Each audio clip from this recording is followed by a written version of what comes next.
এই দেখো বন্ধুরা, এটাকে তো আমরা কুদরি বলি, তোমরা কি বলো জানি না।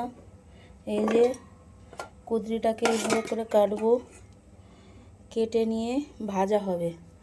এই দেখো পেঁয়াজ কেটে রেখেছি, আর এই যে কাঁচা লঙ্কা কেটে রেখেছি।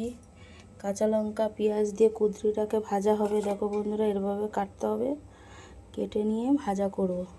আর কে কে এরকম এর নাম অন্য কেউ যদি কিছু জেনে থাকো বলে দিও।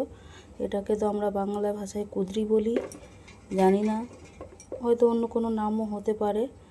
এই যে দেখো বন্ধুরা কত সুন্দর। চলো কিভাবে ভাজা করব সেটাও দেখিয়ে দেবো। দেখো হেবি সুন্দর খেতে লাগে, সেই স্বাদের কুদরি ভাজা।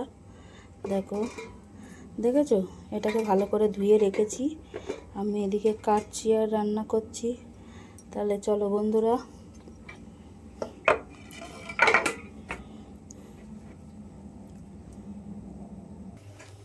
এই দেখো সব কুদরি কাটা হয়ে গেছে। এবার কীভাবে ভাজা করব বসাচ্ছি। দেখো শুকনো লঙ্কা দিয়েছি, এই কালো জিরা একটু দিয়ে দিলাম,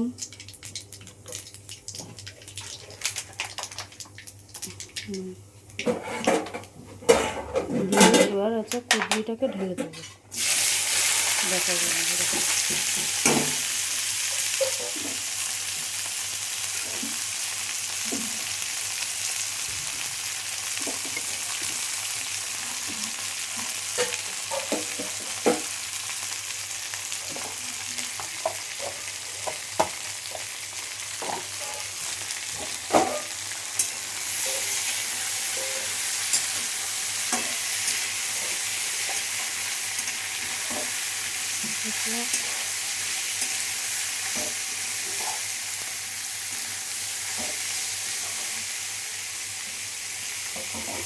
দেখো 2 মিনিট পরে তারপরে এই যে পেঁয়াজ আর কাঁচা লঙ্কাটা দিয়ে দেবো। চলো সেই ফাঁকে একটু আলু ভাজা কেটে নেবো। খোসা সমেত আলু ভাজা খাবো আজকে, ইচ্ছা করছে। আমার মতন কে খোসা সমেত আলু ভাজা খেতে পছন্দ করো একটু বলো। ঠিক আছে, দাঁড়াও কাটাটা দেখাবো কীভাবে কাটবো, ভাজা করব। এই দেখো বন্ধুরা, লবণ দিয়ে দিলাম, আর এই যে পেঁয়াজ আর কাঁচা লঙ্কা দিয়ে দিলাম।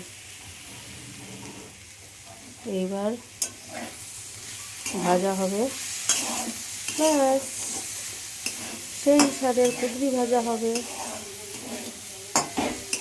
কার কার এরকম পছন্দ সবাই কমেন্ট করে জানাবে প্লিজ।